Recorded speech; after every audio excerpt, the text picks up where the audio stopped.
బెండకాయ ముక్కలు వేసుకొని ఇలా మగ్గించుకోవాలి.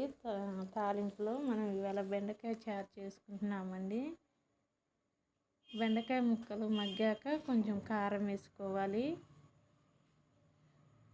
ఇలా చేసుకుంటే బాగుంటుంది బెండకాయల చారు. కొంచెం సాల్ట్ వేసుకోవాలి. వాటర్ పోసుకుంటున్నా.